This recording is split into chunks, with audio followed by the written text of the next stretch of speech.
안녕하세요. 이제 갓 돌이 지난 어린 아기를 키우고 있는 30대 여성입니다.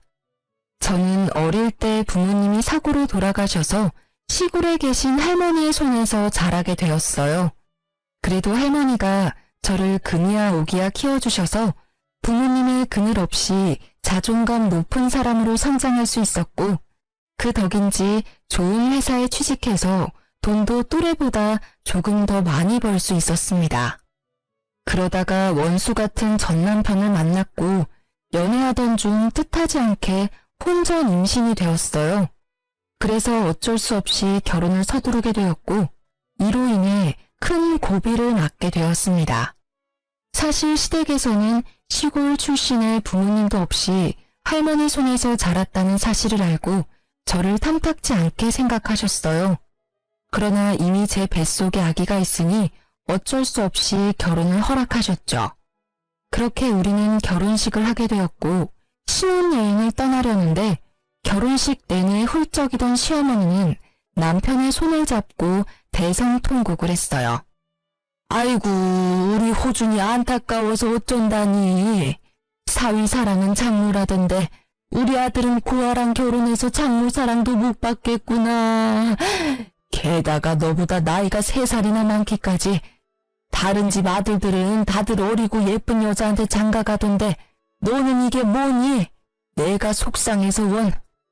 엄마, 너무 속상해하지 마.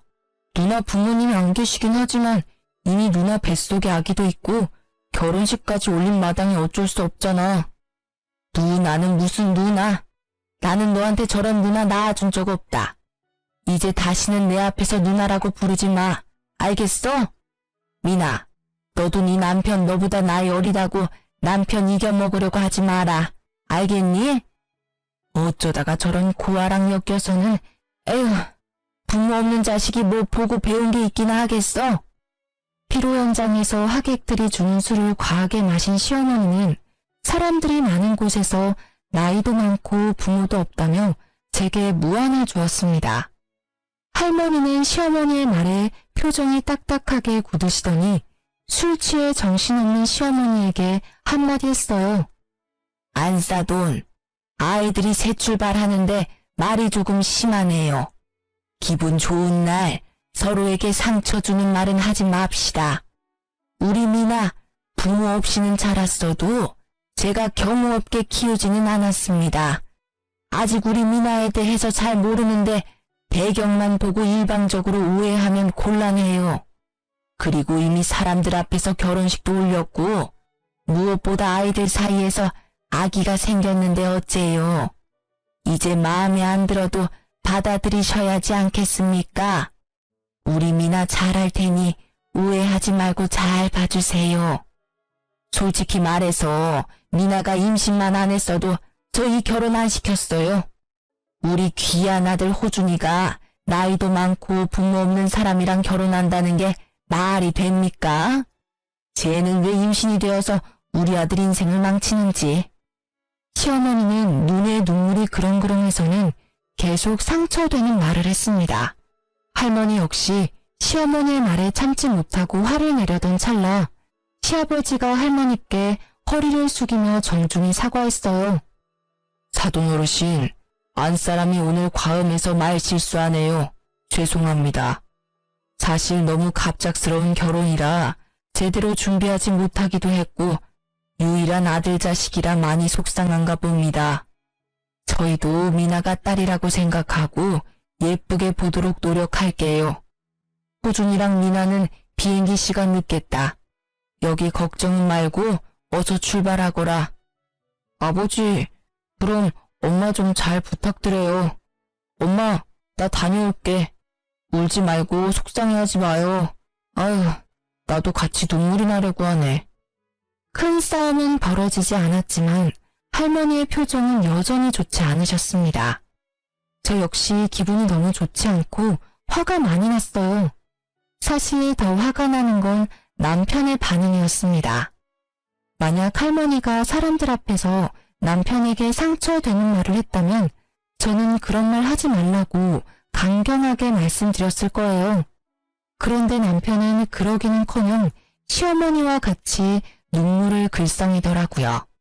그 모습을 보니 남편이 뭔가 앞으로 저와 시어머니 중간에서 제대로 된 남편 역할을 못할 것만 같은 불길한 예감이 들었어요. 그리고 그 불길한 예감은 현실이 되었습니다. 신혼집은 시댁 근처의 오피스텔이었어요. 사실 남편이 저보다 나이가 어리기도 하고 남자는 군대에 가야만 하니 동갑이어도 여자보다 회사 생활을 늦게 할 수밖에 없잖아요. 그래서 남편이 모아둔 돈이 없더라고요. 게다가 시댁이 넉넉한 형편도 아니어서 어쩔 수 없이 할머니가 오피스텔을 하나 얻어주셨습니다. 저는 할머니가 혼자 시골에서 사셔서 할머니 집과 가까운 외곽 쪽으로 집을 구하고 싶었지만 할머니는 생각이 다르셨어요. 여자는 좋든 싫든 결혼했으면 시댁 사람으로 살아야 한다며 일부러 시댁과 가까이 집을 얻어주셨죠.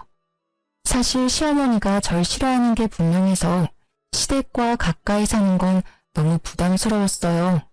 하지만 우려와는 달리 회사 생활을 하고 주말에도 가끔 출근해서 시어머니와 마주칠 일이 명절이나 제사와 같은 특별한 날 빼고는 거의 없었어요. 저에게 전화하라고 강요하지도 않았고요. 그래서 생각보다는 편한 신혼생활을 보낼 수 있었습니다. 그러다가 출산일이 임박해서 출산 휴가를 받고 집에서 쉬며 아기를 맞이할 준비를 하고 있었어요. 그러던 어느 날 남편은 출근하고 집에 혼자 있는데 시어머니한테 전화가 왔습니다. 너는 어쩜 집에서 쉬고 있으면서 나한테 점심 같이 먹자는 소리 한 번이 없냐? 연락도 먼저 하는 법이 없고. 솔직히 그동안은 너가 회사 다니느라 바쁜 것 같아서 그냥 있었는데 정말 너무 무심한 거 아니냐? 죄송해요. 사실 그동안 회사에 다니느라 출산 준비를 못해서 집에 있지만 바빴네요. 앞으로는 전화도 자주 드리고 할게요. 다른 집 며느리들은 시어미가 이런 이야기 하기 전에 전화도 자주 하고 같이 뭐 먹으러 가자, 어디 구경 가자고도 하면서 딸처럼 잘 지낸다던데. 어쩜 너는 그렇게 애가 무뚝뚝하고 애교도 없니? 네가 나이가 많아서 그런가? 그건 그렇고 너 아기 출산하고 나서 산후조리 어떻게 할 거니? 출산하고 나서는 산후조리원에 들어가서 몸조리 해야죠. 이미 예약도 했어요. 돈 아깝게 산후조리원은 무슨. 옛날에는 애 낳고도 바로 밭일하고 집안일 했다. 산후조리가 솔직히 뭐가 필요해? 그냥 힘 몇 번 주면 애가 쑥 나오는데. 하여튼 요새 애들은 다들 약해 빠졌다니까. 게다가 거기가 좀 비싸냐? 뭐 하는 것도 없이 일주일에 최소 100만 원은 하던데. 괜히 그런데 들어가서 우리 아들 돈 허투루 쓰지 말고 출산하면 그냥 바로 집으로 와라. 내가 해주마. 어머니가 제 산후조리를요? 아무리 그래도 어떻게 어머니의 산후조리를 받아요. 전 그렇게 못해요. 그리고 조리원 예약할 때 남편 돈이 아닌 제 돈으로 했어요. 그러니까 돈 걱정은 하지 마세요. 정말 너 돈으로만 계산했어? 우리 호준이 돈 한 푼도 안 들어간 거 맞지? 난 우리 아들이 힘들게 번 돈 쓸데없는 곳에 나가는 걸 원하지 않아. 이게 다 낭비야. 차라리 그 돈으로 아기한테 좋은 거 하나 더 입히고 먹여야지. 하지만 어머니, 아기 잘 돌보려면 산후조리도 필요해요. 엄마 몸이 빨리 회복되어야 아기도 잘 돌보죠. 아, 글쎄 옛날에는 그딴 거 없이도 다들 아기 셋넷 잘 낳고 했다니까. 요즘 젊은 것들은 아기 꼴랑 하나 낳았다고 아주 공주 대접 받으려고 한다니까. 넌 그러면 내가 가만 안 둘 테니까 그런 줄 알아. 시어머니는 본인이 하고 싶은 말만 하시고는 전화를 끊어버리셨습니다. 시어머니가 왜 이렇게까지 화를 내는지 이해하지 못했어요. 남편 돈으로 산후조리원을 예약한 것도 아니고 제가 번 돈으로 하겠다는데 뭐가 문제입니까? 그냥 괜히 그러시는 것으로 생각하고 저는 아기를 만날 준비에 들떠 있었어요. 그렇게 일주일 정도가 지났을까요? 집에 있는데 엄청난 진통이 오기 시작했고 자연분만으로 아기를 낳으려다가 실패하고 응급수술로 아기를 낳게 되었습니다. 이때도 시어머니는 나이가 많아서 수술하게 되었다는 등의 독설을 하셨고 남편은 저와 시어머니 사이에서 이러지도 저러지도 못하고 바보같이 있었어요. 어쨌든 힘들게 태어난 아들은 별 문제 없이 건강했고 예정대로 제 돈으로 예약한 산후조리원에 2주일 동안 있게 되었습니다. 2주일 후 산후조리원에서 나와 신혼집에 갔는데 시어머니가 계셨어요. 저는 시어머니가 손주를 보고 싶은 마음에 오셨다고 생각했습니다. 그런데 아무리 시간이 흘러도 시어머니는 집으로 가시지 않아서 너무 불편했어요. 어머니, 그런데 집에는 언제 가실 거예요? 이제 곧 저녁 시간도 되어가는데 아버님 식사 준비도 하셔야 하는 거 아니에요? 어머 얘 봐라. 방에 있는 집 못 봤니? 나 오늘 집에 안 갈 거야. 여기서 한 달 정도는 머무를 거다. 네? 그게 무슨 말씀이세요? 저는 전혀 못 들었는데요. 너가 육아하느라 정신없다는 핑계로 우리 아들 굶길까봐 당분간 여기서 우리 아들 밥 챙겨줄 거다. 그리고 우리 아들은 매운 음식 좋아하는데 나 없으면 모유 수유하는 너 눈치 보여서 매운 음식도 못 먹을 거 아니야. 너는 네 자식 밥 주듯이 나도 내 자식 밥 챙겨줘야 하지 않겠니? 시어머니의 말씀에 너무 기가 막혔습니다. 그런데 더 기가 막힌 것은 이어지는 남편의 말이었습니다. 맞아. 나는 미역국도 싫어하고 밍밍한 음식은 더 못 먹어. 솔직히 여보랑 같이 산후조리원에 있으면서 거기 음식 간이 하나도 안 돼서 정말 뭐 먹은 것 같지도 않았다고. 그래서 내가 엄마한테 부탁한 거야. 그래도 되지? 뭐? 솔직히 우리 집이 넓은 것도 아니고 방 하나 거실 하나 있는데 어떻게 어머니랑 같이 있어. 게다가 신생아도 있는데. 그리고 전 그렇게 매운 음식이 먹고 싶으면 마트에서 밀키트 같은 거 사다가 먹으면 되잖아. 여보, 밀키트도 하루 이틀이지 어떻게 매일 사 먹냐? 당분간은 여보가 내 음식도 못 해줄 텐데. 그리고 우리 엄마가 괜히 여기 있겠다고 하시는 거겠어? 여기에 있으면서 내 음식만 챙기겠냐고. 당연히 여보 음식도 챙겨주실 거고 틈틈이 준석이도 봐주시겠지. 안 그래요, 엄마? 당연하지. 내가 있어서 너도 더 편할걸? 나중에 나 가고 나서 힘들다고 징징대지 말고 그냥 고맙습니다 하려무나. 어머니, 그럼 당장 오늘 밤에는 어디서 주무실 거예요? 나는 허리가 안 좋아서 무조건 침대에서 자야 해. 그리고 우리 아들도 내일 출근해야 해서 푹 자야 하니 당연히 방에서 자야 하고. 너는 새벽에 준석이 수유하고 기저귀도 갈아줘야 하니까 거실에서 자면 되겠다. 그치? 네? 거실에서요? 어떻게 신생아랑 갓 출산한 산모한테 거실에서 자라는 말을 하세요. 당연히 이 집에서는 손님인 어머니가 거실에서 주무셔야 하는 거 아닌가요?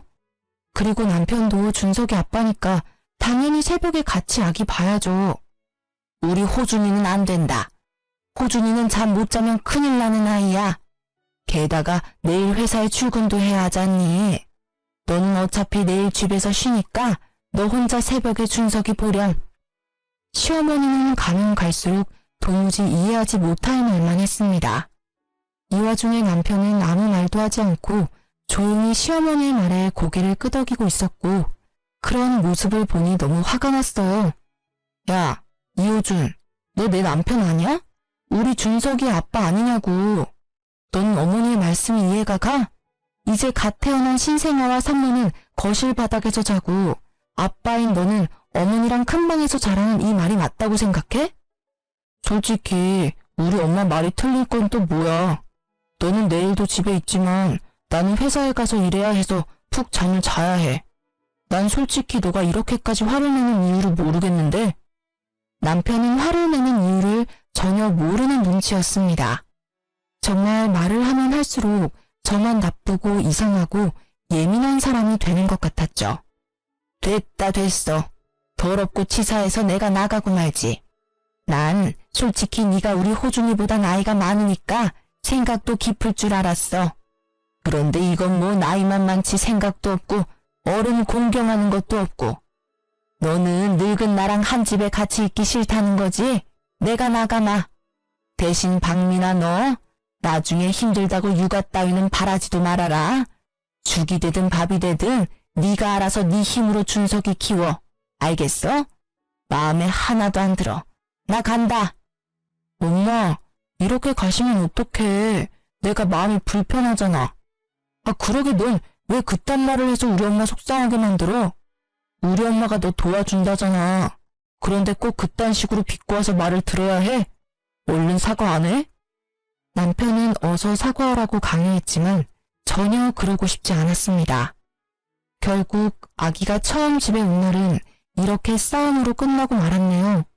그 뒤로 전쟁 같은 육아가 시작되었습니다.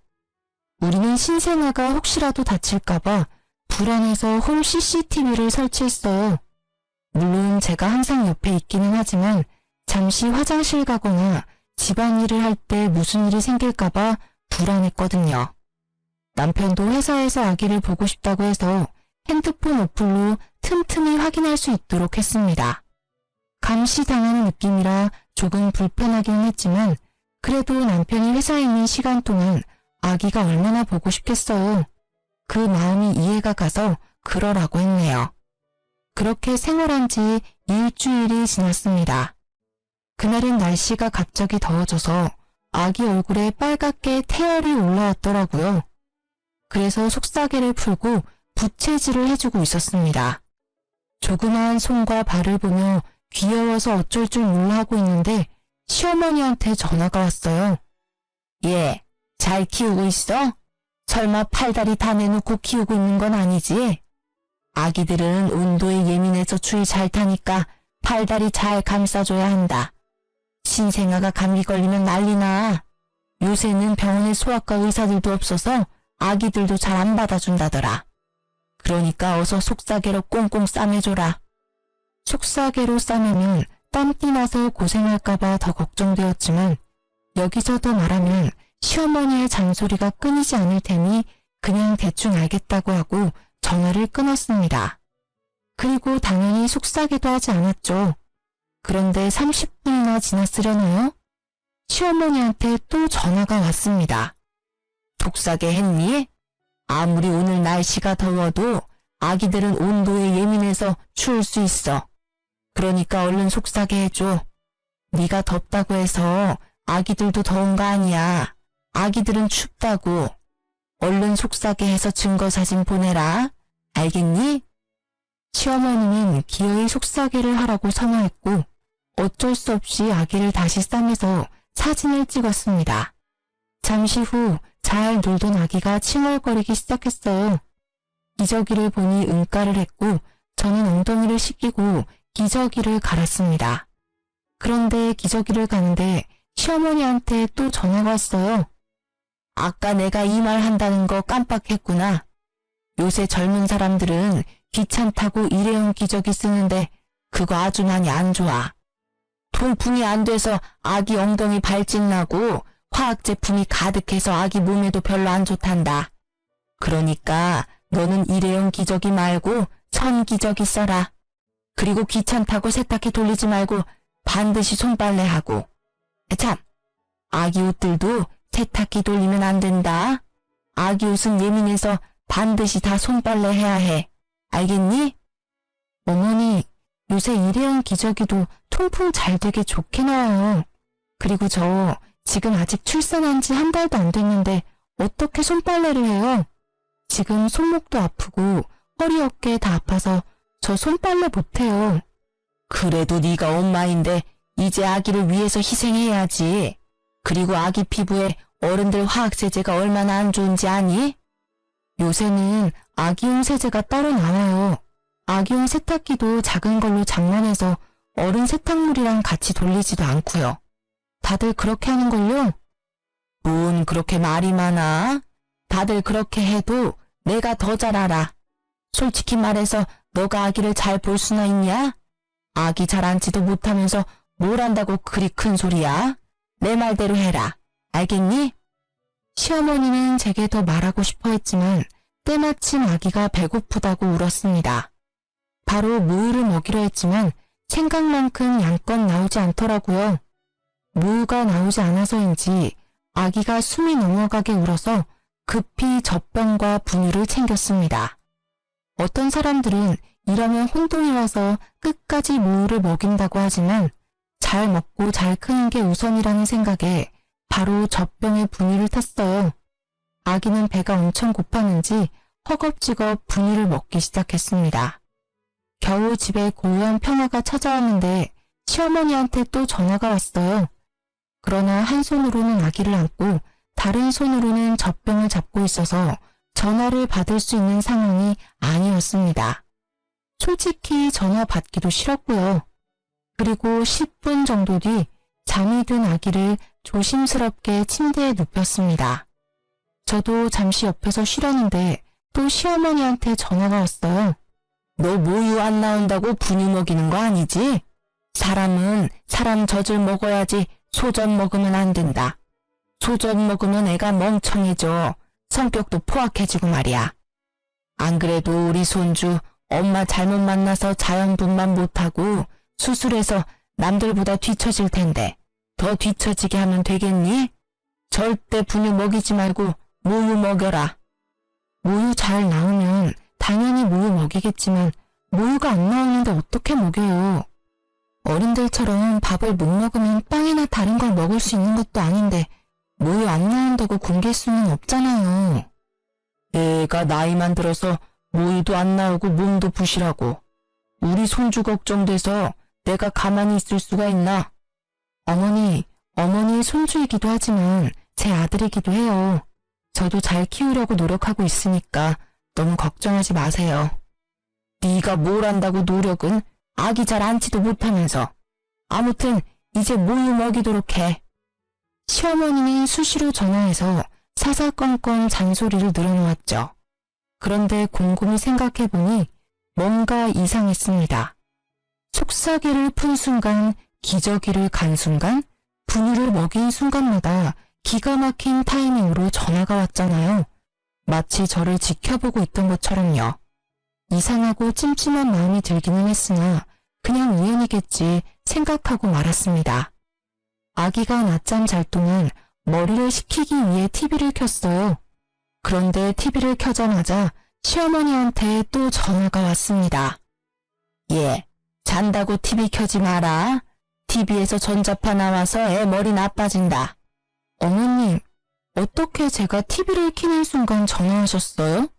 혹시 저 감시하세요? 내가 뭘 너를 본다고 그러니? 아니야. 너가 뭐가 이쁘다고 내가 널 종일 보고 앉았니? 내가 그렇게 할 일 없는 사람인 줄 알아?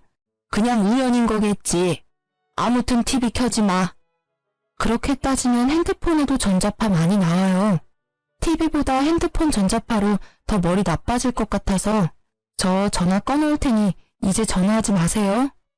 저는 바로 핸드폰을 꺼버렸습니다. 그런데 아무리 생각해도 시어머니가 전화하시는 타이밍이 이상했어요.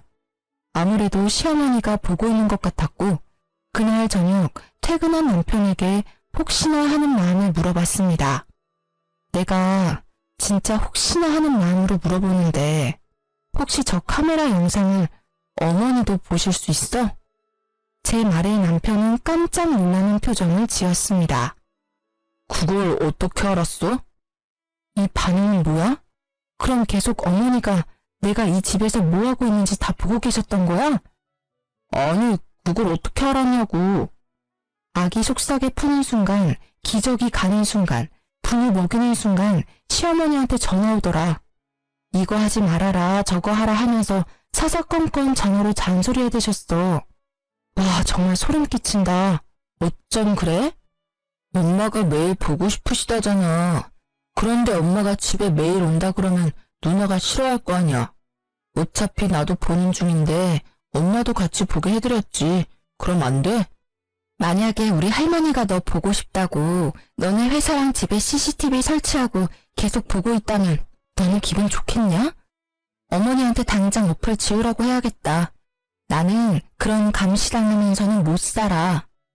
저는 시어머니한테 전화를 걸었고 남편은 왜 굳이 그렇게까지 해야 하냐며 제 전화를 빼앗으려 했습니다.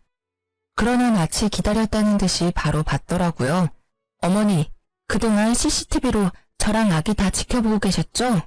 지금 저와 남편이 싸우는 모습도 다 보고 계셨겠네요. 전 그렇게 감시당하는 기분으로 못 삽니다. 당장 그 어플 삭제하세요. 네가 뭔데 내 핸드폰 어플을 지워라 말아야.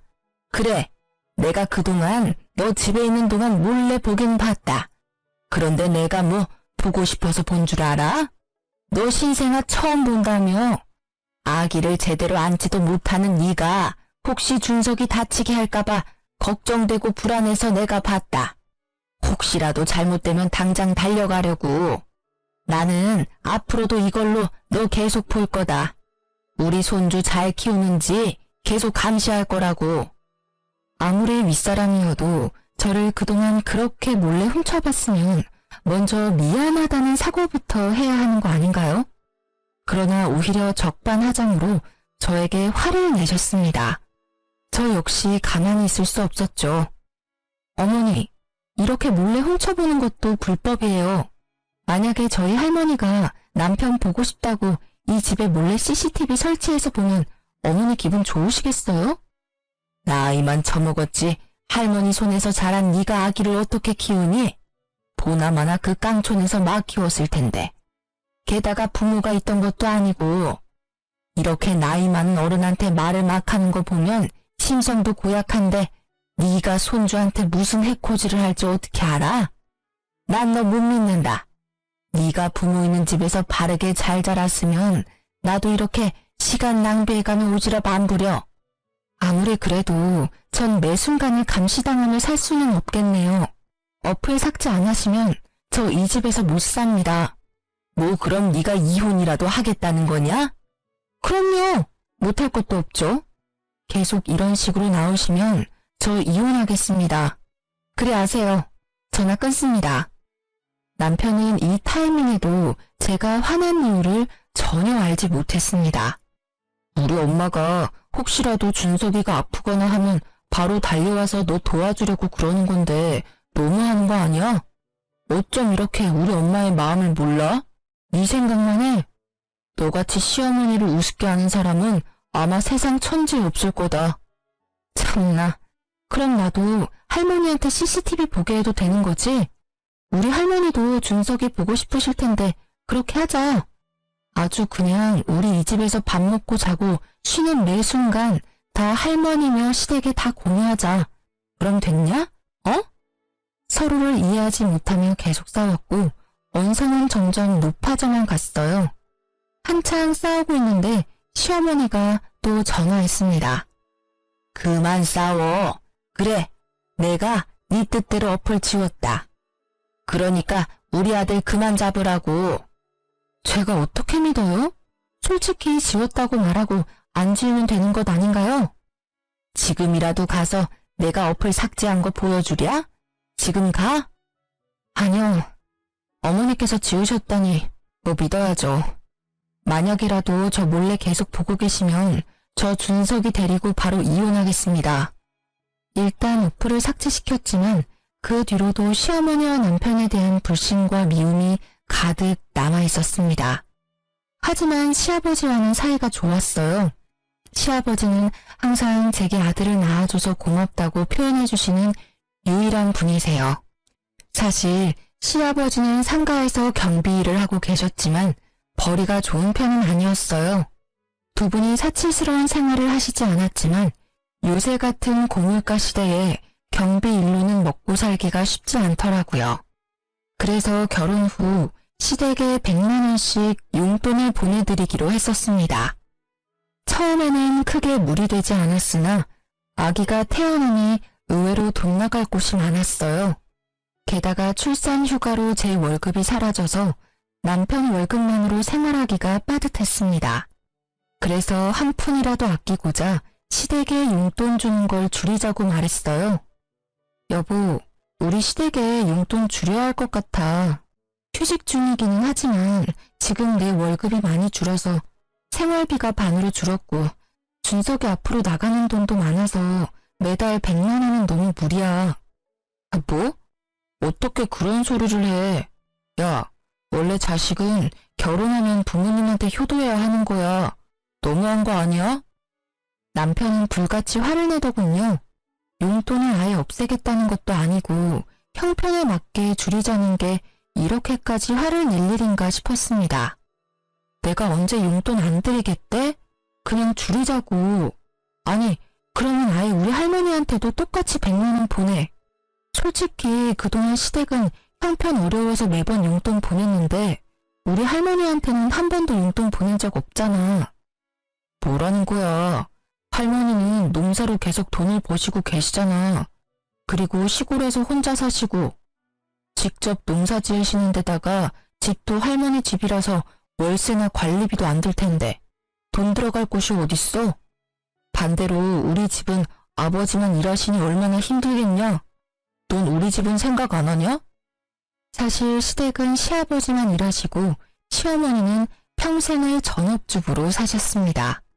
시어머니가 몸이 특별히 불편하거나 하신 것은 아니고 그냥 집에서 쉬는 걸 좋아하세요. 그런다고 집안일을 엄청 잘하시는 것도 아니고요. 그냥 배짱이 같은 성격을 가지신 분입니다. 그렇게 힘드시면 이제 어머니도 마트 같은 곳에서 아르바이트라도 하셔야 하는 거 아니야? 어머니가 어디 많이 아프신 것도 아니고 건강하시잖아. 오히려 적당히 일하면 사람이 더 활력이 넘치고 건강이 더 좋을 수도 있다고. 뭐? 내가 너랑 말을 말아야지 진짜. 어휴. 남편은 집 밖으로 나가버렸고 저는 이해가 가지 않았어요. 고혈압, 당뇨 같은 성인병 하나 없으시고 아주 건강한 시어머니한테 아르바이트 하라는 게 그렇게 잘못된 일인가요? 물론 경제적으로 부유하면 아르바이트는 안 해도 되겠지만 사실 그것도 아니잖아요. 그럼 당연히 조금이라도 건강하고 시간 있을 때 아르바이트라도 해서 돈을 벌어야 하는 거 아닌가요? 그러나 남편은 시어머니가 밖에서 일한다는 것 자체를 용납하지 못했습니다. 남편은 그렇게 화를 내며 나가고 저는 그러든 말든 큰 방에서 아이를 재우려는데 현관문 여는 소리가 들리더라고요. 당연히 남편이 다시 들어온 것으로 생각하고 마저 재우고 있었습니다. 그런데 집에는 남편만 들어온 게 아니었어요. 시아버지와 시어머니도 함께 있었습니다. 부모님을 사랑하는 마음이 바다같이 넘치던 남편은 제가 한 말을 고스란히 이르러 시댁에 쫓아간 거죠.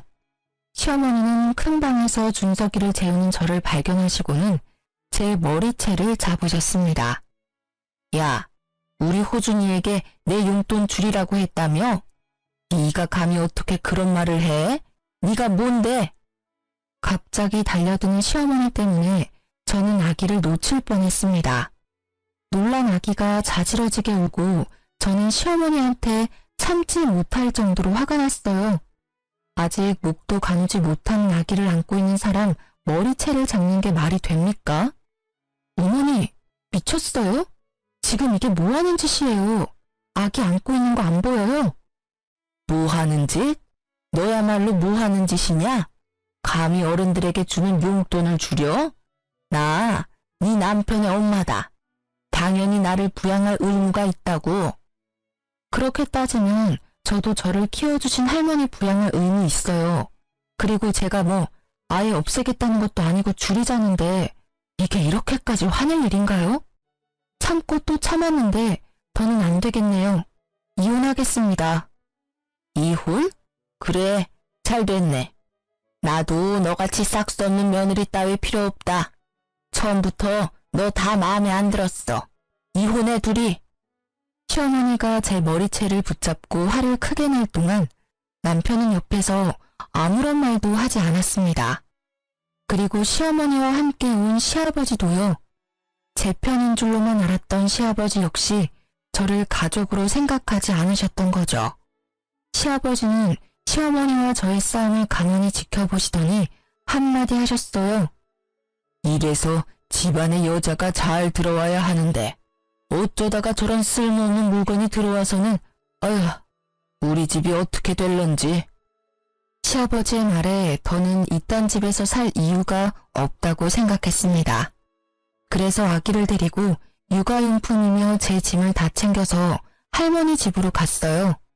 할머니는 오밤중에 갑자기 손주까지 데리고 나타난 저를 보곤 깜짝 놀라셨죠. 그동안 시댁에서 있었던 일을 하나도 빠짐없이 다 말씀드렸고 할머니는 화를 버럭 냈어요. 뭐? 너 왜 그동안 이렇게 무시당하면서 살았어? 내가 너한테 그렇게 당하고만 살라고 가르치디? 감히 우리 소녀딸한테 그딴 막말을 해? 그딴 집구석과 이혼할 때는 하더라도 그놈의 집구석 자신들이 벌인 일들 후회하게 해줘야겠다. 할머니는 지금 당장이라도 시댁에 쫓아갈 기세로 나갔습니다. 하지만 밤 늦은 시간에 갈 수는 없잖아요. 내일 가자고 겨우 진정시켰어요. 다음날 할머니는 새벽 5시부터 저를 깨우셔서는 옆집 할머니 집에 아기를 맡겨두고 신혼집으로 찾아갔습니다. 갔더니 남편이 거실에서 코를 골며 잠을 자고 있었는데 어찌나 곤히 자던지 사람이 들어와도 모르더라고요. 순간 할머니가 화장실에 가셔서는 화장실에 있던 작은 바구니를 들고 변기통 물을 퍼내셨습니다. 그러고는 그 물을 자고 있던 남편의 얼굴에 부으셨어요. 똥물에 튀겨도 모자란 놈아. 내 귀한 손녀딸 너 하나 믿고 보냈는데 어떻게 우리 미나를 그렇게 무시할 수가 있어? 할머니, 언제 오셨어요? 그리고 이 물은 또 뭐예요? 자다가 물벼락을 맞은 남편은 저승사자라도 본 것처럼 깜짝 놀라며 안절부절 못했습니다. 내가 너 돈 없다고 해서 이 집도 마련해주고 내가 너한테 용돈 한 푼 바란 적 있었냐? 있어 글놈아. 나는 너 같은 놈 내 손녀 사위로 못 봐준다. 둘이 갈라서. 그리고 당장 이 집 팔아버릴 거니까 당장 나가. 아니지. 그 전에 너네 집부터 먼저 가자. 너네 부모 만나서 내가 아주 땅을 치고 후회하게 할 거야. 이 못된 것들. 할머니는 남편의 멱살을 잡고 당장 앞장서라고 난리셨습니다. 쩌렁쩌렁한 할머니의 호통에 남편은 손을 벌벌 떨며 기다시피 시댁으로 향했어요. 시부모님은 아침 대바람부터 오신 할머니의 모습에 어쩔 줄 몰라 했습니다. 사돈어른이 아침부터 여기 무슨 일로 오셨... 아니 그런데 옷과 목걸이, 시계, 가방이 이게 다 뭐예요? 내 옷이 뭐요? 내가 뭐 못 입을 거 입고 왔어요? 이거 샤넬백 아니에요? 아니 이 시계는 시골에 계시던 사돈어른이 어떻게 이런 거를 다 하고 오셨어요? 새벽 대바람부터 오느라 제대로 못 봤는데 할머니가 1,000만 원이 넘는 명품 옷에 300만 원짜리 목걸이, 3,000만 원짜리 시계에 명품백까지 메고 오셨죠. 사실 우리 할머니가 대대로 내려오는 부자 집안의 외동딸입니다. 시골에서 살기는 했지만 덕분에 전 부유하게 자랐어요. 그러나 할머니는 돈 있다고 떠벌리고 다니면 골치 아플 일만 생긴다면서 보유재산을 주변 그 누구에게도 말하고 다니지 않으셨어요.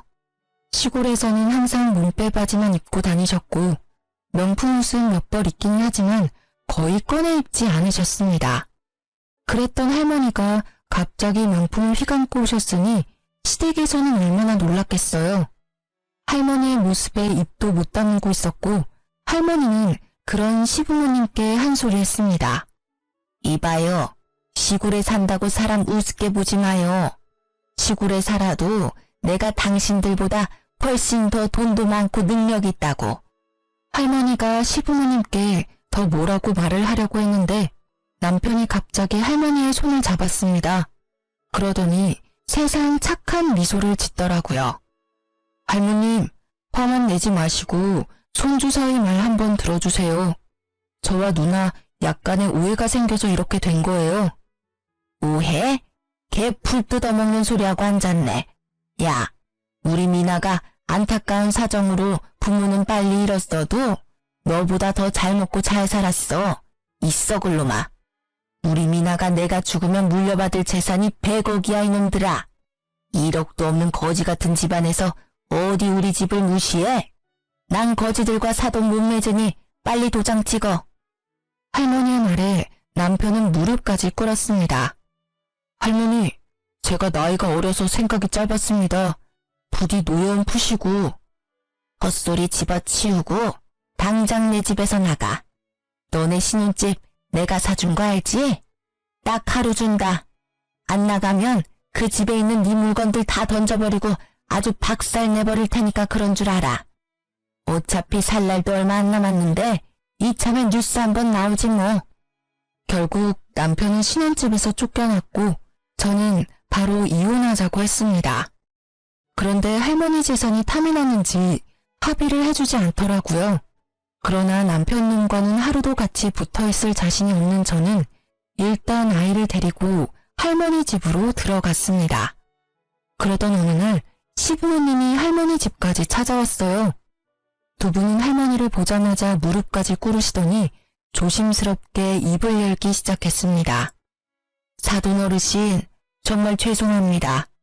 제가 아들 자식이 하나뿐이라 오냐오냐 키워서 이렇게 되었네요.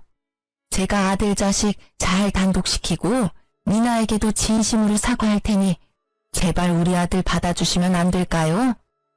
그쪽은 이미 글러먹었어. 이 상황에서도 아들 탓을 하는 게 제대로 된 부모인가? 참된 부모는 자식의 잘못도 다 안고 가는 사람일세. 나는 돈이 없는 사람은 괜찮아도 인성이 글러먹은 사람은 절대 용납 못해. 그래서 인성이 거지 같은 당신네가 우리 손녀딸의 시부모가 되는 꼴 절대 못 봐. 당신들 밑에서 자란 아들도 마찬가지겠지. 할머니의 단호한 말씀에 시아버지는 안절부절 못하며 어떻게든 할머니의 마음을 돌리려고 하셨습니다. 어르신, 제 안사람과 아들 녀석 때문에 화가 많이 나셨죠? 이게 다 집안관리 제대로 못한 가장인 제 잘못입니다.